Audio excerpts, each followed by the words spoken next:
sur cette lajɛbagaw an ka sɔgɔma foli bɛ aw bɛɛ lajɛlen ye aw minnu ni aw ɲamadalen don k'a dɔn Renouveau Télé ale ka nin sanga in na minnu fana bɛ yen ni u tulo kɛrɛbɔ sigilen don ka bɛn ni Renouveau FM ye an b'a fɔ a ye ko aw ni ɲantuma ka bɛn bi sibiridonya ale ma kalo tile 15 juillet kalo san 2023 ka laban ka kitujeni kɛ aw fɛ min bɛ an karamɔgɔ Isa Kaba ale kofɔ ale ma se ka kɛnɛ lasɔrɔ bi aw minnu tulo b'an kana i ka radio ka Idrissa Sidibe ka fara an ka kunnafonidilaw olu k'u wele walasa k'an da don dɔgɔkun kɔnɔna na kunnafoniyaba minnu ni olu bɛ yen nɔ an bɛna an da don u la bi don maa wele fɔlɔ o ye Yusuf Sisogo ye kunnafoni gafe alternance maa ɲɛma a ye kɛnɛ sɔrɔ Yusuf an b'a f'i ma k'i ni ɲantuma Idrissa k'i fo a diyara n ye ka dugawu kɛ Ala ka Isa fari n'a cogo la amin ya ka bana ban pewu pewu amin b'an ka mɛnbagaw ani fɛn fɛn sɔgɔlen b'u ka jabaranin na n b'u fo tubarikala ka techniciens fo n'Ala sɔnna ka fɔ maliyɛnw an seginna tuguni n'Ala an sɔnna b'a hakilinata di en tout cas jamana kunkankow kan inchallah Basaro Haidara ale fana ye kɛnɛ sɔrɔ ka ban kɛnɛ fana dugulen don Basaro an b'a f'i ma k'i ni ɲantuma Janjo sa i ni sɔgɔma marhaba k'i fo ka an barokɛɲɔgɔn fo ka nɔgɔyada kɛ Isa Kaba ye tubarikala ka technicien radio baarakɛla bɛɛ lajɛlen fo n'Ala sɔnna filɛbagaw lamɛnbagaw ko u ni sɔgɔma ko hakilinaji kɛnɛ don n'Ala sɔnna ma ayiwa min bɛ Yusuf Kulubali k'a dɔn radio Rampart la Yusuf an b'a f'i ma k'i ni ɲantuma n kɔrɔ b'i fo a diyara n ye ka ni n kɔrɔ minnu bɛna baro kɛ k'u bɛɛ lajɛlen fo tubarikala ka dibila baara kɛbaw fo ka sori fo n kɛrɛfɛ tuguni n'Ala sɔnna ayiwa voilà ayiwa i y'a faamu k'a fɔ u bɛ kuma di Suri Diallo ma Suri Ibrahim Diallo bara Suri merci Idrissa an bɛ dugawu kɛ Isa Kaba ye ko Ala ka lafiya di amin ya Allah Renouveau Télé ni radio filɛlikɛbagaw ni lamɛnnikɛbagaw k'u bɛɛ lajɛlen fo n'Ala sɔnna Mali kɔnɔ Mali kɔ kan ayiwa minnu bɛ réalisation ni son ni radio la ani régie k'u bɛɛ lajɛlen fo ayiwa Idrissa ka dugawu don kɛ jamana in ye Ala ka an bɛɛ sababa ma an nisɔndiyalen don laɲiniw bɛ ka sabati dɔɔni dɔɔni baasi tɛ o bɛna ladɔn n'a sɔrɔ laɲiniw bɛɛ ka bɛɛ n'i ka faamu don bi baroda kun kumana kumakun damadɔ don an y'a ye k'a fɔ dɔgɔkun kɔnɔ min ye ŋunuŋunukanw ye olu cayara kosɛbɛ MINUSMA ale bololaminɛnw olu feereliko kuma na anw da bɛna don o la o tɛmɛnen ka bɔ yen min bɛ k'a dɔn M5 maa ɲɛma ani fɛɛrɛtɔ min n'o ye MPR ye fɔ ka se Mali premier ministre furancɛ fanga n'a bɛ Dr Choguel Kala Mayiga fana kofɔ ale ye kɔrɔfɔkan dɔ ta ni ka ɲɛsin parti ADEMA ma o fana kɔrɔfɔ sɛbɛkɔrɔ kangana u ni ɲɔgɔn cɛ dɔgɔkun kelen fana kɔnɔ i k'a dɔn an yɛrɛ baara ɲɔgɔn n'o bɛ i k'a dɔn Mohamed Yusuf Bacili ale kofɔ ale fana kunkanko kibaruya kunbɛn i k'a dɔn commune 4 tribunal kɔnɔ nin ye baroda kunba 3 ye minnu ni ye waati ma ta tɛgɛ ma an na se ka an da don minnu na ani ka se ka kumana jamana kɔnɔ actualité ba wɛrɛ minnu bɛ yen k'an da don nin bɛɛ lajɛlen la Yusuf an b'a daminɛ ni e ye MINUSMA ko kuma sɛbɛkɔrɔ cayara an b'a dɔn a caya n'a ta bɛɛ nka kibaru wɛrɛ min nana a la o de ye k'a fɔ ko min ye MINUSMA bololaminɛnw ye ko u tun b'a fɛ k'a feere vente aux enchères la nka nin kɔrɔfɔ yala i y'a mɛn ani i y'a mɛn ni mɛncogo jumɛnw ye i y'a hakilina jumɛn don a la ok Idrissa i ka o ɲininkali diyara n ye effectivement an ye a kuma mɛn an y'a mɛn bɔlɔlɔ sanfɛ tu sais Idrissa bɔlɔlɔw kɛlen don ka hali information jɛlen k'o place de minɛ sisan donc on est obligé quand même de commenter ça aussi an y'a mɛn bɔlɔlɔ sanfɛ ko MINUSMA k'u bɛ k'u ka mobili n'u b'a fɔ min ma véhicule blindé k'u bɛ k'olu bila vente aux enchères la mais u yɛrɛ bɔra u y'a démenti u y'a jira clairement k'a fɔ ko effectivement u bɛ vente aux enchères kɛ n'o ye ka fɛn tɔnɔ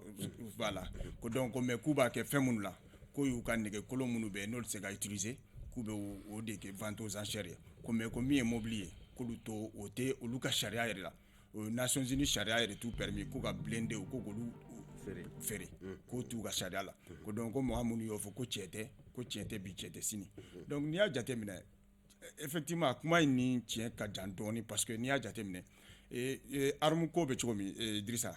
c'est à dire que hali bali kelen n'i y'a feere a ka kan ka dɔn a feere la min ma a ka kan ka dɔn a feere jɔnni y'a feere c'est à dire que o bɛɛ tracelen don donc bi ni MINUSMA ye nin fɛn ninnu feere sisan surtout k'a u bɛ yɔrɔ min fɔ o ye Kidali de ye ko k'a kɛra Kidali de an b'a dɔn Kidali Mali tɛ représenté len ba tɛ yen donc n'a bɛ feere a bɛ feere peut-être SEMA mɔgɔw ou bien groupes armés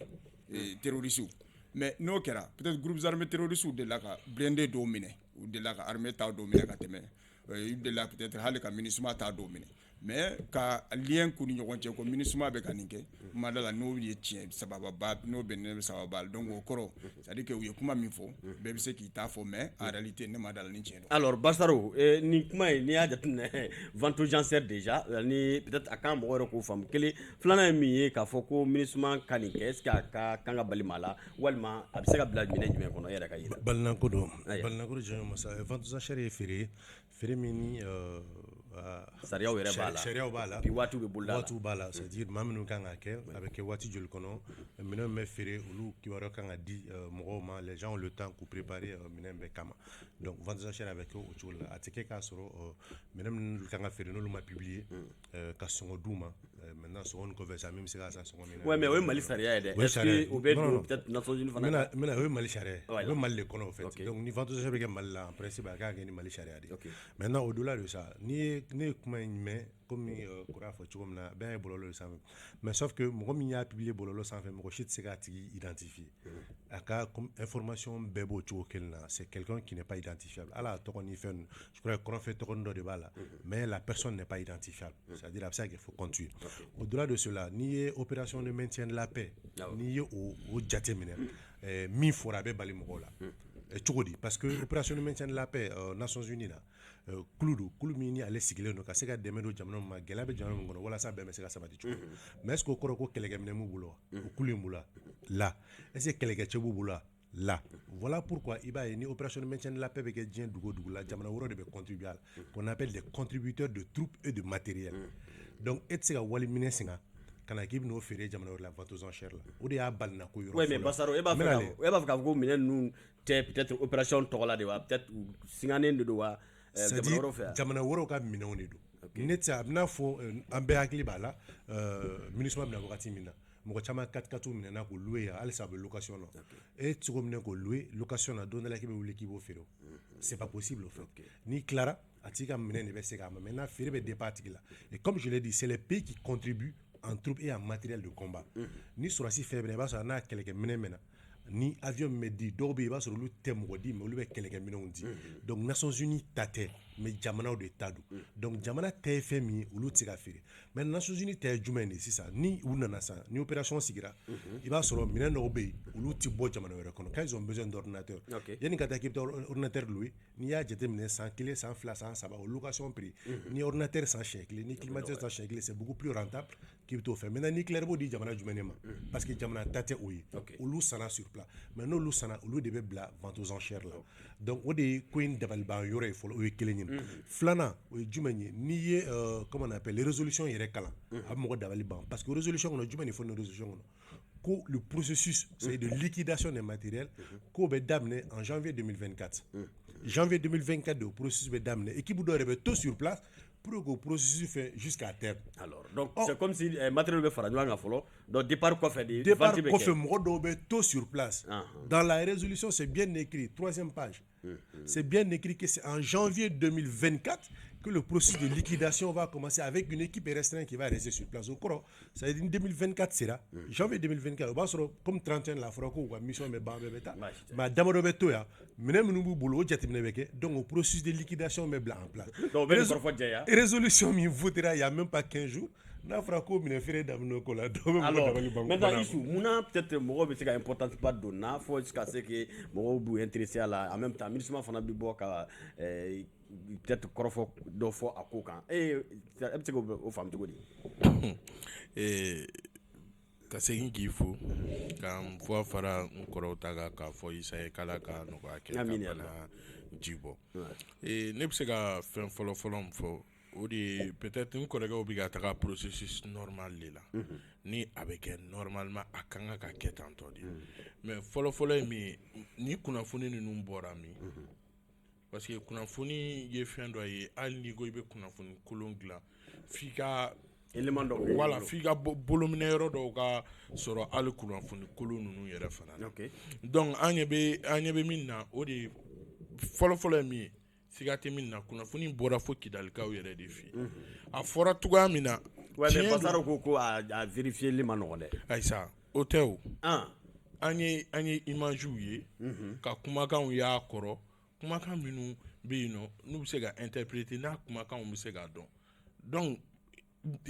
siga t'a la k'a fɔ kumakan in bɔra mɔgɔ minnu fɛ yen nɔ olu bɛ kɛnɛkan yen nɔ o ye fɔlɔ ye filanan ye min ye n'i y'a ye nin kuma sugu bɛ fɔ o b'a jira k'a fɔ déjà fɛn dɔ bɛ yen nɔ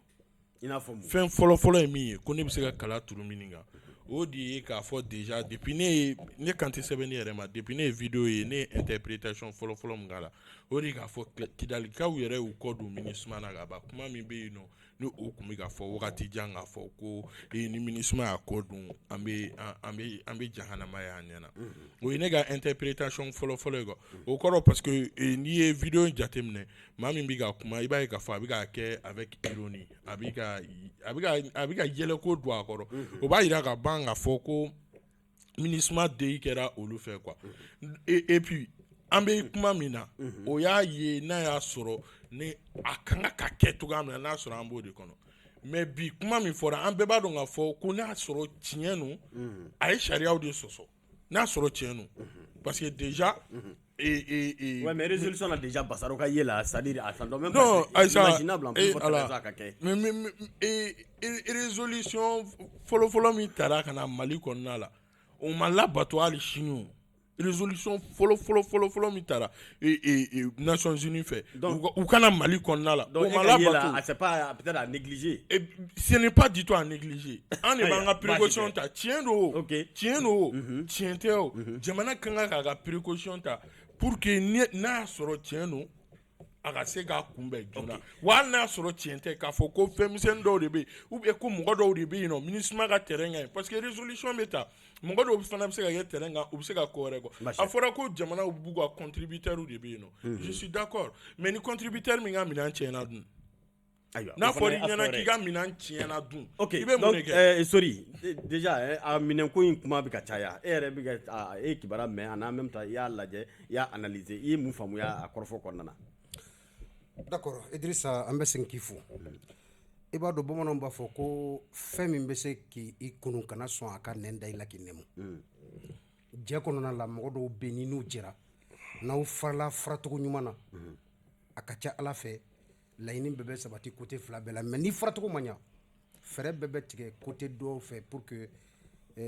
tagali kɔlɔlɔ a ka ye kuma in siga t'a la non mais son kɛra ma an y'u gɛn de non an y'u gɛn de voilà faracogo ma ɲa an y'u gɛn de ça c'est clair isa dɔgɔ donc sisan n'i ye kuma in ta k'a lajɛ a jɛlen don an y'a ye bɔlɔlɔ de sanfɛ wajibi don an y'a ye de mais an ka sɔn fɛn dɔ ma bɔlɔlɔ kɛlen bɛ kunnafoni yɔrɔ dɔ ye bi kɛmɛ sarala u bɛ fɛn minnu bila kunnafoni minnu bila n'i y'a sɛgɛsɛgɛ a ka ca Ala fɛ n'i ma 50 bɛ 45 sɔrɔ a kɔnɔ a sɛgɛsɛgɛ i bɛ cɛ yɛrɛ sɔrɔ an ye kuma in an y'a mɛn bɔlɔlɔ sanfɛ an ye jaw ye mais an siranna parce que a fɔra wagati min na jɔnw y'a fɔ ani jamana yɛrɛ ka laɲini ye jumɛn ye nin wagati in na n'i y'o ta k'o jateminɛ o de bɛ a to kumakan in bɔlɔlɔ sanfɛ kumakan don mais a bɛ maa siran a bɛ maa jɔrɔ parce que tabagatɔ tɛ bonyamakɛ la a kɛ to kuma na fɔcogo don Idrissa n'i ye jateminɛ k'a la tile damadɔ in kɔnɔ a tɛɲɛnen bɛ kosɛbɛ MINUSMA ni Mali cɛ o kɔni banna an bɛ se k'a fɔ mais an ka gouvernement maa dɔ bɛ yen n'o Ismaël Wage Ismaël Wage ani Gacha n t'a dɔn min b'u ni ɲɔgɔn cɛ mais an ma dan kunnafoni sɔrɔli dama ma an wulila ka sɛgɛsɛgɛ i b'a dɔn ja in taara a mɛnna dɔɔni ja min bɛ bɔlɔlɔ sanfɛ n bɛna al'o de la o alors n'aw la oui justement ja nin taara a mɛnna dɔɔni mais Gacha mɔgɔw de y'a ta a b'u bolo a mɛnna o ja in bɛ yen a mɛnna mais kuma dɔ de nana fɔ Gacha yɛrɛ ma ni Gacha y'i profiter o la k'a kɛ sababu ye ka ga in ka cɛri dɔw y'a fɔ ko ni ye fɛn image in yɛrɛ lajɛ yɛlɛ kuma b'a kɔrɔ c'est une réalité parce que a bilara wagati min na a n'a taara wagati min na lien dɔ b'u ni ɲɔgɔn cɛ o gouvernement Ismaël Wage y'a jira k'a fɔ Gacha ma u ka bureau kura min bɛ yen sisan ale nisɔndiyalen don u n'u bɛna jɛ ka baara kɛ alors donc e fɛ impact alors non ne bɛna laisse-moi continuer parce que kuma nin mɔgɔw bɛ ka siran a kɔlɔlɔ ɲɛ parce que mun fana y'a ja bila il a fait exprès o c'est une réponse à Ismaël Wage gacha mɔgɔ y'o de kɛ. Alors maintenant Bassaro, est-ce que déjà ni ko ministre ni gouvernement ni ɲɔgɔn cɛ, je crois que rencontre dɔ kɛra la, c'est-à-dire bɛnkan dɔ bɔra lisi an ka fɔ pisi ne ma tila dɛ. Ouais non, mais sorry an bɛna i ma sa o pisi minnu n'olu dégagelen don, est-ce que mɔgɔ bɛ se ka siga tuguni k'a fɔ ko peut-être ɲɔgɔn fanbaliya bɛ se ka na ninnu ni ɲɔgɔn cɛ? Ok, sori yɛrɛ ye ɲininkali fankelen bɛɛ jaabi n'a ko ja in taara a mɛnna, il a bien dit. Aw kana répondre ne tɛ n ka sa parce que je n'ai pas eu l'occasion de m'expliquer. Non, comment est-ce que kuma ma tigɛ la? Sorry, kuma bɛna d'i ma Bassaro. Man ka kuma développer. Ouais, kuma min fɔ ne n sinsin o de kɛ ko ja taara a mɛnna. Kuma bɛ d'i ma. I y'o fɔ wa i m'o fɔ de i y'o fɔ. Donc ja min taara a mɛnna n'i y'o utiliser len bi o de kama on a parlé de source. Est-ce que source comme Youssouf a fɔ cogo min source min don bɛɛ y'a ye mɔgɔ min kɛra source ye ka ja in bila bɔlɔlɔ kan jɔn don mɔgɔ si t'a dɔn fɛn min taara ka mɛn donc i bɛ fɛn dɔ ta bi kalo kelen san kelen ɲinan kɔ i b'a utiliser fɛn wɛrɛ la min t'a ta kun ye kelen fila a fɔra ja in taara Kidal de tɛ wa n'i ma fili Kidal an ka gouverneur bɛ yen Kidal an ka sɔrɔdasiw bɛ yen Kidal armée recomposée bɛ yen reconstituée plutôt o fana bɛ yen fo bi l'État n'a pas communiqué ja in kan or État n bɛ se k'a fɔ k'u m'a ye dans la mesure où MINUSMA yɛrɛ ye réponse dɔ di ni MINUSMA ye réponse di o kɔrɔ ko l'État a vu a ye ja in ye munna État ma réagi ça veut dire que source fiable tɛ a bolo jusqu'aujourd'hui pour confirmer que information min ni o ni ye c'est fiable maintenant MINUSMA bɛ kuma mun de kama parce que MINUSMA de accusé len don MINUSMA accusé len don donc ils ont besoin k'u yɛrɛ lajɛya ko la wara pour que olu bɛ kuma sinon on se rappelle Jami bɔra cɛla polo ka wolofɔ ka sɔrɔdasi kɛ ça n'a pas pris 24 ou 48 heures le gars a été acquitté sans que le gouvernement ne réagisse o ma kɛ wa parce que sanction taro la décision taro automatiquement parce que min bɛ ka kɛ o ma yɛlɛ tɛ il filɛ ka min fɔ il y a 48 heures de cela seulement affaires étrangères ni le représentant de la MINUSMA au Mali u ye ɲɔgɔn ye pour encore continuer à travailler dans ce processus de retrait au bɛɛ la kuma ma kɛ ja in kan voilà pourquoi la question qui intervient encore que je pose o ye source ye jumɛn ye c'est-à-dire bi kunnafoni 120 bɛ cari bɔlɔlɔw sanfɛ tiɲɛ don wa tiɲɛ tɛ a caman ye a kun ye jumɛn ye a kun ye funteni de i ye min fɔ an ma fara ja la peut-être an ni MINUSMA ma fara ja la peut-être o ye question d'appréciation n'an ma fara ja la o ye question d'appréciation n'an ma fara ja la mais attends chacun tire la couverture sur soi ka essayer ka ko to envenimer. Maintenant, ils sont animés de quelle intention? Okay. Maintenant, c'est à nous de tirer le vrai du faux. Ok, Issou, déjà, gouvernement ni MINUSMA ka ɲɔgɔn et en même temps, ou ka pas ni kuma parce que blende fereli hakili la kulunga côté et puis c'est vraiment inquiétant. N'a sɔrɔ olu yɛrɛ bɛna u ka damana sariya walima u ka processus kɛ étant donné que dun Mali kɔnɔna na bi. Est-ce que ni kuma in e fɛ gouvernement ni MINUSMA ka ɲɔgɔn ye kɔnɔna na a kuma ma na est-ce que mɔgɔ kan k'i sinsin a kan? Non, ça dit que ɲ'o de f'i ye n ka kuma daminɛ la n ko nin ye information jatigitanw de ye quoi. C'est-à-dire que réseaux sociaux font quoi. C'est-à-dire qu'en professionnel, mais celui trouve que c'est inquiétant. On évite, moi j'évite chaque fois de commenter les informations que j'ai sur les réseaux sociaux. Ni ma source vérifiée. Parce que le MINUSMA a démenti de. Il y a un droit. Mais si réellement tiens de tout, l'État a communiqué. Mais l'État n'a pas communiqué là-dessus. Ça veut dire que ce n'est pas une information très fiable. Deuxièmement, il y a une info. C'est-à-dire que l'État et MINUSMA est engagé au processus de là. C'est le processus de retrait de la MINUSMA. Donc au processus de commun accord, je crois que nous faisons pour divertir les gens. Okay. C'est de la diversion. Okay. Donc moi je pense que l'État ni tient de tout non. État tout ma comme parce que tient une fois à la gratuité qu'on a quoi. Quand nous est vente aux enchères que nous venons faire blindé inutilisable qui ne peut plus être utilisé ou le tienne jolembe ko do dengo des photos ta ko filmer katla kani barainke quoi. Donc moi je crois que c'est fait à dessein pour essayer de diffamer, de dénigrer encore la MINUSMA. Alors, je crois qu'on doit sortir de ça quoi. Sorry pour nga boni kono déjà MINUSMA na ni matériel kon iga korofo ebe mun famaya la anga bwa kono si kuma be dima sorry mais je voudrais également que il faut aller à l'essentiel. Les gens rebondissent sur mes propos inachevés. Je ne suis pas d'accord. Allez-y. Kuma in wulibali do tiɲɛ do min bɛ ka fɔ anw ma da kunnafoni sɔrɔli dama ma an wulila ka sɛgɛsɛgɛli kɛ depuis mois de mai MINUSMA bɛ ka nɛgɛkolonw feere vente aux enchères mois de mai je dis bien an wulila an y'a sɛgɛsɛgɛ maintenant mɔgɔ minnu bɛ ka san gacha mɔgɔw yira la u nana ka minankolon lajɛ u y'u profiter o wagati la ka MINUSMA ka blindé kɔrɔw k'olu jata u y'o garder o mais u ma wele o kama u wulila nɛgɛkolon de kama maintenant ja min bɛ ka bɔ réalité don mais ne ko MINUSMA ye weleli kɛ a ye na an ka minɛnw san wa c'est ça maintenant où il y a le problème dɔ de bɛ k'o blindé image kɔrɔw ta ka kɛlɛ kɛ n'o ye parce que ministre ya fana y'a jira k'a fɔ ko maa min bɛ yen n'a bɛ gacha ɲama ni bureau kɔrɔ don u ka mandat banna u bannen bɛ ka renouveler bureau kura min sigira sisan moi je serai prêt à travailler avec vous oui mais maintenant problème bɛ o yɔrɔ de la kaba hakɛto Idrissa an bɛ siran parce que an bɛ wagati min na an de ko ka daminɛ Kayi fo Kidal an ka armée minɛn bɛ marifa bɛ mɔgɔ mɔgɔ bolo bɛɛ ka bila wagati min na an bɛ o kuma nɔfɛ maa damadɔw bɛ yen n'olu wulila k'a fɔ ko minɛn dɔw bɛ yen k'olu bɛ feere minɛn kɔrɔw don pièces à rechange dogolen bɛ yen an b'olu fana kalama o oui donc a bɛ mɔgɔ sa non ɲininkali ye min ye c'est à dire tɛ kuma minɛ la quoi maintenant sisan e ko ko kuma in ye tiɲɛ ye e ka ye la maintenant e ka Mali ministre dɔ fana cité ko Wage ko peut-être Gacha je ne sais pas i b'a fɛ ka lien min kɛ o kɔrɔfɔ de kɔnɔ ne bɛ ko de f'i ɲɛna n ko image mɔgɔ min y'a bila i tugu k'a bila de parce que kɛlɛ dɔ de bɛ yen ale yɛrɛ bolo Wage sisan Wage bɛ bureau kura min bɛ Gacha la Wage pɛrɛlen bɛ ka baara kɛ ni o bureau kura ye o kunnafoni sɔrɔla mardi mercredi de ni information in bɔra o le fait que Wage ko k'ale bɛna baara kɛ ni bureau kura in ye maa min ni ja kɔrɔman b'a bolo ale de fana bɔra ka ja in bila c'est fait exprès basi an ka bɔ nin kɔrɔfɔ kɔnɔ isu déjà c'est-à-dire a Mali ka kɛta ka kɛ jumɛn ye parce que processus min ni sigi kɛra o la on suppose déjà que c'est-à-dire piste de solution min na bɔ kɔnɔna na maintenant nin n'a ɲɔgɔnna Youssou y'a fɔ cogo min si c'est vraiment fait pour nous divertir mun de kan ka kɛ état fɛ pour que nin kana don an ka sɛbɛnnakow kɔnɔ bon sori ye kuma dɔ fɔ ne t'o o fili o ye mun ye ko tabatɔ tɛ fɛn ɲuman kɛ donc ni Mali état ka position kan ka kɛ min o ye ka processus suit à la lettre k'a su i b'a fɔ ni i ka nɔnɔ kɛnɛ b'i bolo tasuma sanfɛ k'a su i ka ɲa u bɛ se ka bɔ jamana kɔnɔ cogoya n'a ma ɲa ko bɔli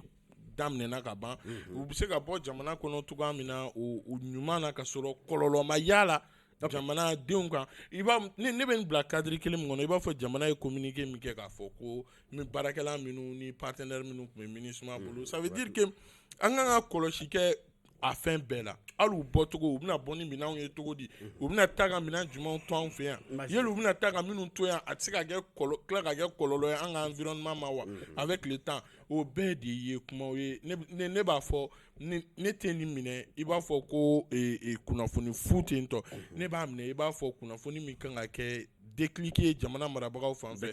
bɛɛ k'i hakili to a la désormais min ye processus in ka se ka suit cogoya min na ka ɲa kɔlɔlɔ kana bɔ Basaru mun kan ka kɛ gouvernement fɛ vraiment pour que an ka bɔ nin kɔnɔ o ye suivi dɔrɔn de ye o ye suivi à la lettre dɔrɔn de ye min fɔra olu baaraw ka sabati jateminɛw ka kɛ parce que n y'o de fɔ MINUSMA bɛ yɔrɔ o yɔrɔ c'est vrai que mɔgɔw bɛ ko MINUSMA bɛ yɔrɔ de la où l'État n'est pas présent o tɛ yen quoi parce que l'État n'est pas seulement militaire, l'État c'est aussi l'administration, il y a plusieurs choses. Donc MINUSMA bɛ yɔrɔ o yɔrɔ que l'État suit avec le processus de retrait kana regroupement bɛ kɛ fɔlɔ kana retrait pas à pas fo ka taa se fɛnɛ je crois que au travail collégial de kan kɛ par tout le monde et d'ailleurs u bɛ yɔrɔ n'u bɔra il est prévu que l'armée malienne s'installe aux zones localités ninnu na donc de fil en aiguille que baara bɛ ka kɛ de façon transparente pour que bɛɛ bɛ se ka sori état kan ka mun kɛ état kan ka min kɛ plan de retrait MINUSMA ani Mali ni ɲɔgɔn cɛ u kan k'i sigi ka ɲɛfɔli kɛ ka plan in ka élaborer ɲɔgɔn fɛ donc bilasirali kan ka kɛ cogo min na troupeau bɛ taa cogo min armement bɛ taa cogo min minnu bɛ to yan minɛn qualité jumɛnw de don u ka se ka ɲɛsigi baaraw kɛ olu la et puis 6 mois min dirait faut jusqu'au dernier jour de la date du départ de la MINUSMA u hakili to la MINUSMA ka mɔgɔ na ka minɛn bɛɛ la baasi tɛ Janjo n'i y'u ka u ye gafe min yɛrɛ bɔ n'o bɛ MINUSMA ka retrait ko fɔ il est dit clairement que MINUSMA kɛlen tɛ nin ko in kɔ ani état malien de b'a kɛ ani partenaire bɛɛ de bɛ kɛ kɛ moi je crois que c'est très clair an kana fɛn wɛrɛ don o senkɔrɔ pour que ka se ka an fɛnw retarder opération bɛ en cours déjà donc je crois que les concertations continuent an ka continuer o aya politiko kuma sɛbɛkɔrɔ cayara Shogel ye kɔrɔfɔ dɔ fɔ min ni a ma bɛn Adima ma Adima ye bataki jan dɔ sɛbɛ Sori Ibrahim Diallo i ye Shogel ka kɔrɔfɔ lamɛn en même temps i ye Adima ka jaabi mɛn wa i y'a bila minɛn jumɛn kɔnɔna na i ka analyse kɛra jumɛn ye bon nin ko in kɔni a ye ne dabali a ban dɔɔni parce que depuis don min Choguel ye dantigɛli kɛ a kɛra i b'a dɔn an fɛ Mali kɔnɔ yan ni seliw tɛmɛna an bɛ taa an ka makɔrɔw ani an ka maba dɔw fɛ ka selimafo kɛ dantigɛli kɔnɔ o selimafo la baro senfɛ Choguel da sera kuma in ma ka dantigɛli kɛ ɲininkali minnu tɛnkira baro minnu nana ka na présentateur de vie ouais baro c'est ganzan de voilà justement bon en tout cas o kɔnɔna na selimafo de kana o kɔnɔna la président minnu tɛmɛna wagati minnu na a da sera Modibo ma kana da se Musa Traoré ma kana da se Amadou Toumani ma kana da se Ibeka ma dɔ ko a ko Alpha Dou c'est de là où il a parlé un peu des 10 ans de Alpha, pas Alpha même en personne. Ama Alpha tɔgɔ fɔ a ma Adama tɔgɔ fɔ mais a ye fɛn dɔ fɔ ko non ne tɛ kuma o kan mɔgɔ min ye a ka jamana kalan buruja ka ka armée ko don gɔri la ale tɛ kuma o kan kuma in de ma diya mɔgɔw ye quoi c'est ça le problème i b'a dɔn an y'a bila min na ne moi personnellement n ye sɛgɛsɛgɛli kɛ ka bila minɛn damadɔ de kɔnɔ quoi i b'a fɔ ko tajuru sira dɔ bɛ Adama ni MPR cɛ quoi parce que kuma in fɔlen Choguel ma Alpha tɔgɔ fɔ a ma Adama tɔgɔ fɔ mais Adama de wulila un grand parti que je respecte beaucoup parce que n ka mɔgɔ caman b'a kɔnɔ n b'u bonya n ka bonya b'o yɔrɔ la mais ni tiɲɛ nana jamana ko la an ka tiɲɛ fɔ o ye jumɛn ye Choguel ma Adama tɔgɔ fɔ a ma Alpha tɔgɔ fɔ a ye fɛn fɔ attends e ko a ye Alpha ka 10 ans fɔ jɔn ye Alpha représenté qui mɔgɔ min ye 100 ans kɛ jamana marali la ça c'est une réalité c'est le seul président démocratiquement élu au Mali ni coup d'état ma mɔgɔ min yuguba ka bɔ ka fanga la a y'a ka 100 ans kɛ ka ban mais a ko o ye fɛn jumɛn to Mali kɔnɔ bolo bɛ se ka si min ma ka fɔ ko jamana kɔnɔdenw ka siniɲɛsigi o ka ɲɛta bɛ sɔrɔ a la a ye nkalon tigɛ wa ne ka kuma b'o yɔrɔ de la o mais maintenant Adama wulila ka jɔ c'est normal mais ne bɛ jigin dɔɔni Adama la mun an bɛ jigin non Amina y'a mɛn cogo min na Bazaro i ye nin déjà Choguel ka kɔrɔfɔ mais en même temps ka Adama fana ka droit de réponse il faut i ye fana tuguni i fana y'a lase y'a analyser cogo di d'accord Janjo Masaka yira ko nin tɛ ko kura ye oui ça y est depuis transition deuxième phase in daminɛna i b'a ye autorité politique parce que transition est côté fila il y a les militaires il y a les politiques notamment premier ministre ni ka jigin chaque fois nous me kuma ta avec M5 mɔgɔ caman u kun bɛ mouvement démocratique o de kun bɛ fo ka caya c'est-à-dire u ma foyi kɛ o de y'an bila nin na donc o kuma répétition de don depuis fo bi et c'est vrai que mouvement démocratique mɔgɔ caman y'a essayé ka jaabili kɛ c'est à la suite de ça d'ailleurs ni hakili b'a la Adama ye papier dɔ bɔ sɛbɛn dɔ bɔ k'a yira a ka 10 ans gestion kɔnɔ ale ye baara min kɛ o bɛɛ bɔra o de kɔfɛ maintenant an bɛ ka surunya kalata la élection présidentielle bɛ ka surunya et ɲɛmaa ye kelen ye n'o ye sɔrɔsiw ye mais sauf que guerre de positionnement de bɛ sen na n'i ye transition jateminɛ pouvoir fila de don c'est-à-dire sɔrɔsiw ta kɔfɛ gouvernement bɛ yen CNT bɛ yen bi e ka CNT kɔnɔna lajɛ Adama de ye parti ye min fanga ka bon pratiquement CNT kɔnɔ ka tɛmɛ parti politique bɛɛ kan mais Bassaro ils ont tout le temps dit qu'ils ne représentent pas l'Adama là-bas et les partis le parti Adama dit également qu'ils ne sont pas là-bas à leur nom Janjo Massa Adama na ma mais Adama là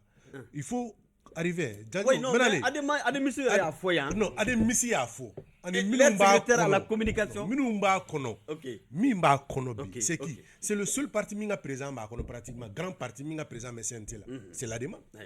à la personne de Marmatia Diarra le vice-président du CNT qui a même répondu à Choguel c'est qui c'est le premier vice-président du CNT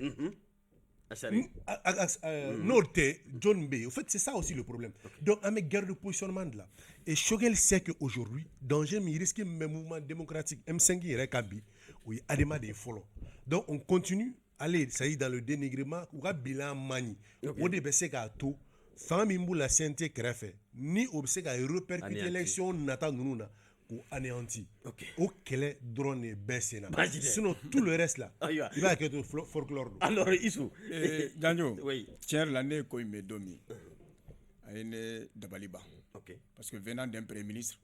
c'est très maladroit. Il a fait une très mauvaise sortie. Ouais, mais est-ce qu'il l'a pas fait en tant que premier ministre quand même? Non, mais au premier ministre casquette il ne sait pas comment.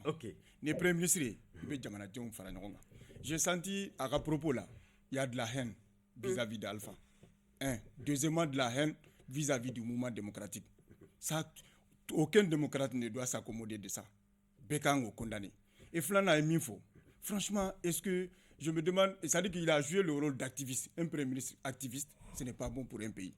Avec moi, Mouno a Minfo Alphama. Moi, je dis c'est très grave. Mais il n'a pas cité Alpha nominellement. Non, écoutez, vous êtes Ante Dola ça. Ante Dola. Okay. Alpha de 10 ans que, ou 10 ans ngono, ko école ni armée tiana mi bolo parce que président nous faut. Amolu fengo. Donc Alpha de donc. Donc moi je crois que il a fait une très mauvaise lecture.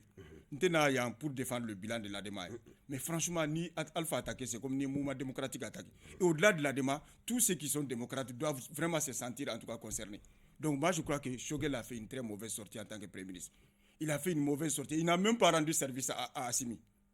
Honnêtement, non, parce que quand tu fais ça, d'abord, division tombe contre. Et il avait reproché là, clairement, c'est qu'il n'a jamais été. Il a été un premier ministre clivant. De tout le temps au clivant, à beau de connaître ça, quoi. Il faut qu'il sorte de ça. À quelqu'un premier ministre du Mali. Quand tu es premier ministre, tu es premier ministre du Mali. Tu n'es pas premier ministre d'un clan. Maintenant, il n'a pas ça. Non, me fait comme il faut. Est-ce que clivage combien n'a, c'est-à-dire me fait comme il faut. Me fait comme il faut. Critiquer ça, c'est permis. Ne peut critiquer, ne critiquer. Mais quand tu sors des critiques pour qu'invective, elle est invective de. Aya essaie qu'Alpha dénigrer, qu'à vilipender. Et mais tous ceux qui se reconnaissent Alpha ne vont pas se laisser faire. Et à une réaction, réaction au droit, il y a déjà beaucoup de Maliens se sont indignés de ces propos. Donc ça veut dire quoi? Ça veut dire qu'il faut qu'ils se retiennent. Il faut qu'il y ait le sens de la retenue. Parce que nous, premier ministre, quand on a dit plutôt que diviser. Alors, Issou, il faut que le premier ministre Korfome, en cas un père présent, M5RFP, au fana un faux présent. Au-delà de ça également, c'est-à-dire Adima Fanaye Djabidi, il y a surtout il y a analyse tout dit. Et Daniel Massa, il be abla, il be ko blue contexte kono, il ba femme fana soro ite fega femme. Mo be Shogel don, qui n'a be sigi ga baro ke 5 minutes. Il ba femme nga foko il va faire basara photogramme ni ti kuma kuraye quoi. OK. Al M5 côté et à toi premier ministre côté ni ti kuma kuraye Shogel ga baro la. Wa ala abe débat ni baro officiel munugel ni ti kuma kuraye olushi la. Kuma te ga fo ko mo tara seulement folan fi anye baro munuke parce que ni yo baro di ne bo bla o minane kono. Mais ni iskile lo ga mo ma kono. Fo ite doga ibulu. E Johnny Ziggy ka joma kono. Bon, Machiavel ga kalande minnu be yen nɔ n'u y'a kalan k'a fɔ i bɛ se ka jamana mara ka bɛɛ faga kɔfɛ i bɛ n'i sigi jamana langolo kunna mɔgɔ dɔ bɛ sɔrɔ diɲɛ don dɔ la minnu bɛ e ka kojugu in kɛ ɲuman ye o de ye nin ye an b'o dɔrɔn de kɔ. Ouais, mais Issou n'i y'a ye min fɔ c'est-à-dire kuma kura tɛ mais ale casquette kura de fana b'a kunna. Non, est-ce que o de ma mɔgɔ de fait qu'il y avait institution kunna je crois que a k'o propos de. mais casquette ko in ye nkalon ye o mouvement démocratique y'u si bɛɛ kɛ ka deuxième république buruja jamana in kɔnɔ yan nɔ jɔn kumana Alpha y'a ka san 10 kɛ yan nɔ hali dɔnkili gansan minnu bɛ yen nɔ ni Musa Traoré fasa b'a la a kun tɛ Alpha ka san 10 kɔnɔ jɔn kumana. Boubé bora ya no ga foko des acteurs hybrides ka to premier ministre ya la John Kumana ibaro anga boni ko nunu kono quoi anga boni ko nunu kono ni ko minnu be mais on tient boni kono dans la mesure où ça vient du premier ministre quand même o yere de kudo premier ministre on premier ministre ya be mo bali ki yakina fo jamana ko la mais premier ministre ya ni président ma ou bali ka mo ka jamana kuntigi koro do buruja ya no o mu bali o la ou ka dien bo ni ayo ba foko mouvement démocratique les démocrates yen korage rega kuma be ko ni mouvement démocratique ni te mouvement démocratique ngwere ni Alpha naga parti minu ye jamana ci ni ye jamana école ci ni ye jamana armée ci ni yo olu de ka procès keto e ou nous be beaucoup de fois on le be beaucoup ga régime défend et ba fo mouvement démocratique mɔgɔ minnu ka santan bɛ ka accuser u ye mouvement démocratique mɔgɔw de minɛ k'u datugu kaso la pour leur idéaux politiques pour leur positionnement politique mais il faut k'an ka bɔ o jeu de kɔnɔ a tɛ se k'an ka to o kɔnɔ fo ka diɲɛ wuli o tuma n'i ye Mali mara dɔrɔn a banna surtout n'i y'a mara démocratie kɔnɔna la a banna n'i taara don min na an ka tɛmɛ o la an ka mɔgɔw fara ɲɔgɔn kan nin ye Machiavel ka hakilinaw ye an ka tɛmɛ o la an ka mɔgɔw fara ɲɔgɔn kan Alpha ni bonya de ka kan a delila ka Mali de mara donc ni i delila ka Mali mara i ye kojugu min kɛ an b'o ta k'o fili foncé dingɛ kɔnɔna la Maliens e bɛ ka kuma min fɔ ko Maliens caman ye indigné au contraire hakilina min b'e la tantôt n tɔgɔma Maliens caman ye indigné o hakilina de la k'a yira k'a fɔ fo wagati de sera ni don min na ni Choguel tɛ yen bi Choguel bɛ premier ministre la don min na ni Choguel tɛ yen fo mɔgɔw de ka sɔrɔ k'a fɔ Choguel ye nin kɛ a ɲana Choguel ye nin kɛ a ma ɲa. Alors donc e fɛ a b'a ka rôle kɔnɔ k'a fɔ de ko ni delila ka Mali mara dɔrɔn ni i taara ka bɔ yen nɔ dɔrɔn diɲɛ don o don Mali ɲɛmɔgɔw sɔrɔla yan nɔ k'a fɔ ko coup d'état lankolon min kɛra Mali coup d'état bɛɛ la k'a kɛra fɛn coup d'état min kɛra ATT la Mali ɲɛmɔgɔw sɔrɔla yan ko fɔ o tɛ Mali page dɔ yan o tuma ni page kolon min kɛra dɔrɔn an k'an pan o donc kunna an ka na yɔrɔ minnu ka ɲi an b'olu dɔrɔn fɔ ko parce que k'i delila ka Mali mara. Non, m'a fɛ k'a faamu donc e ka ye la Choguel ma ko kura kɛ en même temps c'est-à-dire a y'a hakilina di a ma ko la. A y'a hakilina di et c'est tout à fait normal. Basi tɛ alors donc c'est bon sorry awa a faamuna sa an y'a faamu. A ma foyi bɔ a ka position na vis-à-vis du président min ni e bɛ k'a fɔ k'a tɛ. Mais il se dit que ça ne sert pas en tout cas le pays ni Assimi. Mais a tɛ Assimi sert et tout au don. Ok donc c'est bon an y'a faamu sorry. Merci. Parce que Assimi ka premier ministre. Sorry attends. Merci. Allez-y sorry. D'accord. Idrissa, i b'a dɔn fɛn dɔ bɛ fɛn in kɔnɔ mɔgɔw tɛ ka min fɔ quoi. O ye mun ye? Gouvernement kura dɔ ma sigi sisan. I miiri b'a la wa? Awɔ kojugu. Choguel le reconduira. Mais avant ce nouveau gouvernement, il y a eu des concertations. Mɔgɔw welela o. O mɔgɔw la politique mɔgɔw tun b'o la. Mɔgɔ minnu welela k'u lamɛn. Adema welela o. Adema welela ka Adema lamɛn. Jɔnni fɛ? Premier ministre de concerté. U welela. Jɔnni fɛ? Idrissa welela. Jɔnni fɛ? Mais c'est important parce que le gouvernement est mis en place suite à la proposition du premier ministre. N bɛ ka min fɔ. Ok. Nin ye réaménagement de ye o dɔw ko ko remaniement ne ma sɔrɔ. Ok allez-y. Donc parti welela ka lamɛnni kɛ pour que u ka se k'a don gouvernement kɔnɔ. Adema y'a ka condition de poser. Adema ko n'ale bɛ don gouvernement kɔnɔ ne bɛ se ka fili dɛ parce que ni ne ye kuma mɛn karisa ko man ni ne tɛ a kɛlɛ ko parce que a ko man ni n bɛ taa information in ka taa sɛgɛsɛgɛ mun de la nin fɔra mun de la nin digira mɔgɔ la Adema ka condition kɛra min ye an bɛ don gouvernement kɔnɔ à condition premier ministre min bɛ yen a ka bɔ yen Choguel tun t'a kɛnɛ kan mais a kibaruya dara a tulo kan. Donc le gouvernement ce gouvernement n'est pas sur proposition. Ne b'o fɔ dɛ. Mais a bɛ fɔ cogo di? Aïssa n'i y'a faamu kana kuma don da n'i y'a faamu ten o don mais ne m'a fɔ maintenant o kibaruyaw taara da Choguel tulo kan e bɛ place min nɔfɛ Adama ko k'ale bɛ don gouvernement kɔnɔ k'i ka bɔ yen i b'i sigi k'o tigi makɔnɔ kɛ mɔgɔ min b'i place nɔfɛ n bɛ don mais karisa bɔ a ye karisa bɔ yen ni kuma fɔra o ye e hakili ko e bɛ jaabi cogo min o fɛ o b'e jaabi ten wa a sigilen bɛ k'i makɔnɔ kana siga la an y'o sɛgɛsɛgɛli kɛ ko in kɔnɔ ni dɔw ta fɛ. Donc e b'a affecté o de la. Non il est dans son rôle parce que alors position ko don quoi. Basi tɛ ne tɛ kuma min fɛ. Basi tɛ n y'a faamu. Idrissa alors Youssou oui. c'est-à-dire que n bɛ fɛ ka min fɔ Youssouf ye aw y'a ka Mali histoire ɲini k'a dɔn dɔɔni je crois que Choguel était très mal inspiré et puis a bɛ combat min na ni combat in t'a agrandi cogo si la parlant du bilan d'Alpha ni ko ka Alpha ka bilan kɛ tu parles de l'école peut-être tu étais encore jeune quand Moussa chutait il y avait combien de lycées à Bamako il y a combien de lycées quand Alpha partait donc en te do détail là ne mana bilan ko la ne ko dron de Choguel il nana ye premier ministre de le Mali traverse l'une des crises les plus graves Sougaro daï là fɛn bɛɛ ka gɛlɛn électricité c'est-à-dire qu'il a pour moi il a tellement de sujets de préoccupations plutôt que de s'attarder c'est-à-dire que je comprends il vit des crises. Le Premier ministre vit des crises. Quand il n'y a pas de crise, il ne peut pas vivre. Non, mais ça, c'est clair. Hein? Comment est-ce que... Parce que quand chaque fois, il devait faire un dollar pour que Moro se gagne. En fait, c'est fait pour ça. Hein. C'est sa stratégie. Il provoque des crises pour que Moro se gagne. Avec Gamine Foko, le gouvernement Sigira, l'ADEMA a été consulté. Même Choguel n'a pas été consulté du gouvernement Sigira, pour votre information. Le gars, Assimi a pris ses responsabilités, il a mis son gouvernement en place. Choguel a été appelé seulement pour venir signer. C'est clair. La bonne preuve est que tous les ministres M5 ont été virés. L'ADEMA a donné ses ministre M5B viré là, à part Ikassa. C'est-à-dire qu'on n'a même pas besoin d'être dans le secret de la République pour savoir cela. Donc,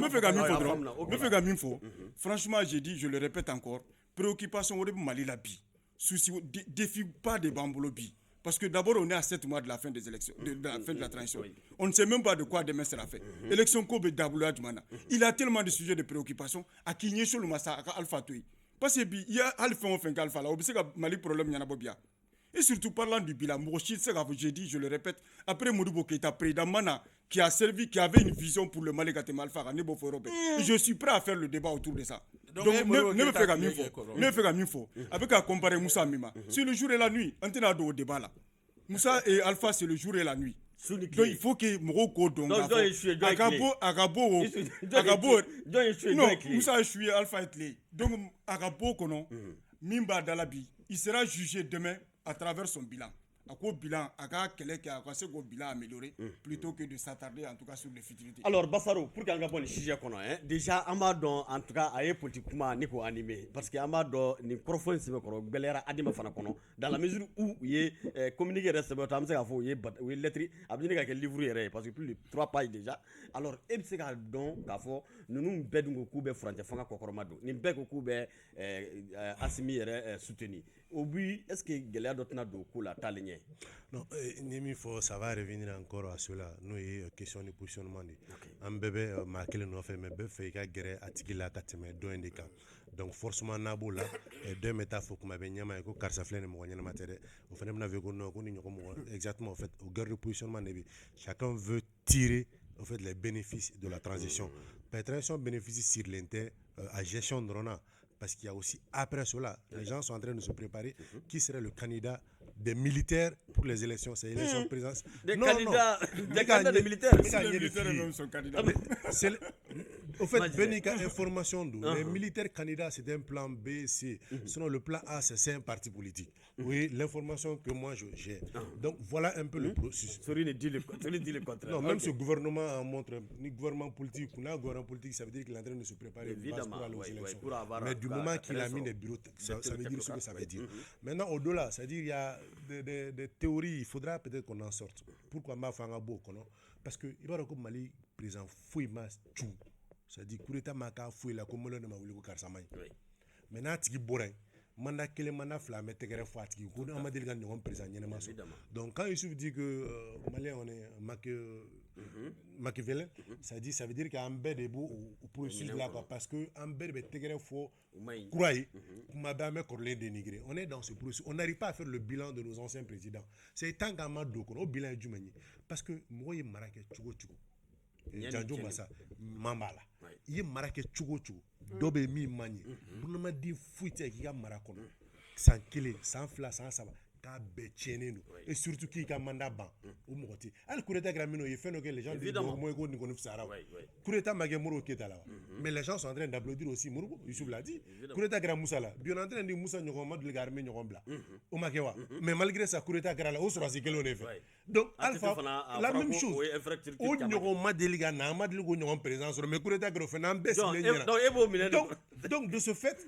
le problème c'est que tant qu'on ne tire pas les bilans ça a un régime bilan tiré car faut ni ne manier ni ne nyana et comment faire pour le bilan gelara anga olu rectifier anga avancer et voilà quand met toni conflit là kuma be asimika ngamuke wala sanga bon chije ko non asimika nga jumenege c'est de ramper woda la problème souvent c'est de ramener tout le monde à la raison c'est tant que mon be est non fait moi là il est temps c'est de taper le cloche de la fin quoi. Il faut taper moi là pour dire c'est les récréations en dabla en orienté objectif rapidement mais tout le tableau Youssouf mon kanga concrètement par le président aujourd'hui c'est-à-dire dans la mesure où ni paye président avec un soutien et en même temps transition soutien itna tout de tableau gala ibna nega kuma flana ne ma yani non écoute anga bon rapidement la flana de gala allez tout de tableau gala allez atina sene m'appeler voilà Janjo anga bonne kun kono OK Shogali en faisant quoi Shogali a hakilna défaut et on se limite à ça et non on m'a ben ima il a dit au moins ça adema poussé adema kuma do fanyana et bibina ni un korege ko Alpha ga lycée Djoko au lycée conséquences de flène biga chômeur ban les chômeurs de graines c'est la première conséquence des lycées de Alpha. Alpha Sigra Foga Ouli a lycée technique Djoljo, a centre de formation professionnelle Djoljo. Il faut gagner bonne monoba. Et secondaire général Djoli, Bibina, ou les conséquences flènes, et chômeur graines ou conséquences de quand on calanti, calaningela, il faut être affaibli. Ou de comment tient. Bibina Alpha lycée ni bora la ibege fin fly ibege école maîtrise ou ibege tintigi o de ye kuma tiɲɛ Alpha ye lycée technique non, juste une ça question. C'est-à-dire 20 ans après, Beka, est-ce que le président de la mine ou désorienté oui, Youssouf, allez-y, Youssouf. Parce que déjà, oui, les gars, famille, quand on parle de IFM ou Jora, peut-être c'était tout Alpha, hein, mais il faut peut-être aussi noter ça. Mais c'est que sûr, il y a un mouvement, il y a une lecture. Non, je dirais que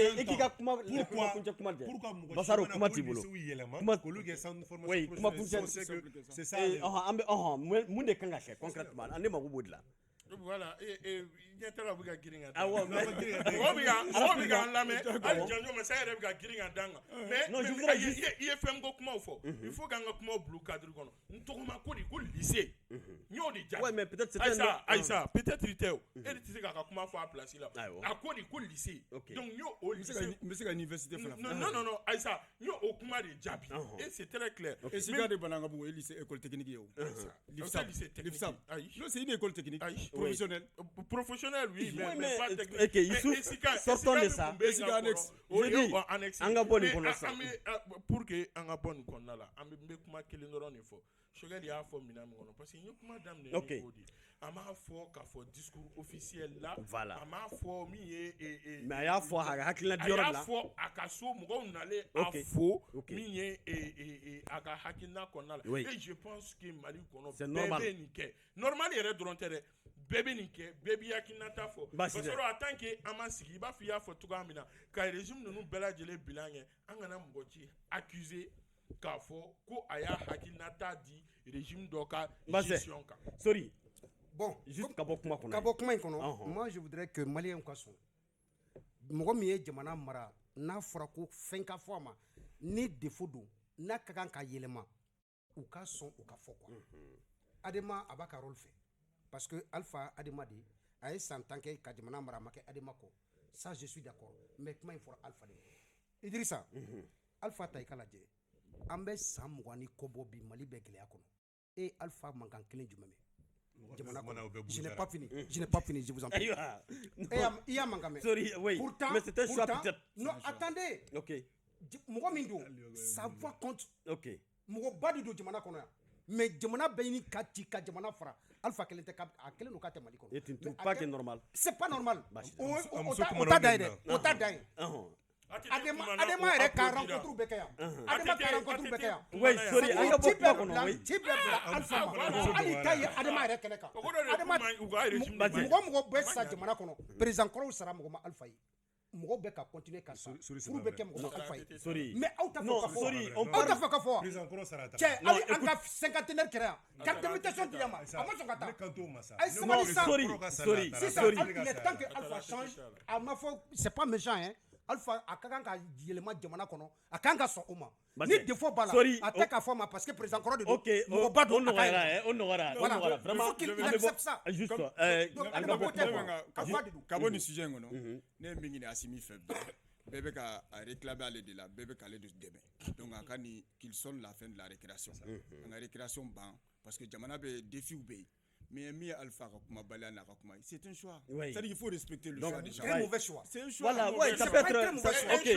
parce que a salanga impôt là a ka impôt gérer pas c'est pas un choix sorry Youssouf Alpha tɛ mɔgɔ bɔ ça c'était très mauvais choix attendez Youssouf sinon le deux Youssouf Alpha en paix Youssouf jamana mara jamana ci Basaro an ka bɔ jamana école ci ka jamana armée ci le laisser en paix oui après ça il faut lire les documents Youssouf an ka bɔ nin kɔnɔ Basaro an ka bɔ an ka thème laban tun ye Arastibasi ko ye dakuɲɛ kelen Arastibasi ka apparition kɛra sorry n k'a fɔ Youssouf Arastibasi ka apparition kɛra semaine kɔnɔna na i ye dakuɲɛ kelen ye i bɛ se ka kɔrɔfɔ kuncɛ ni min ye non comment on appelle je pense qu'il est important que an ka justice ka jateminɛ parce que k'a fɔra ko délibéré min kɛra o don ko il a été acquitté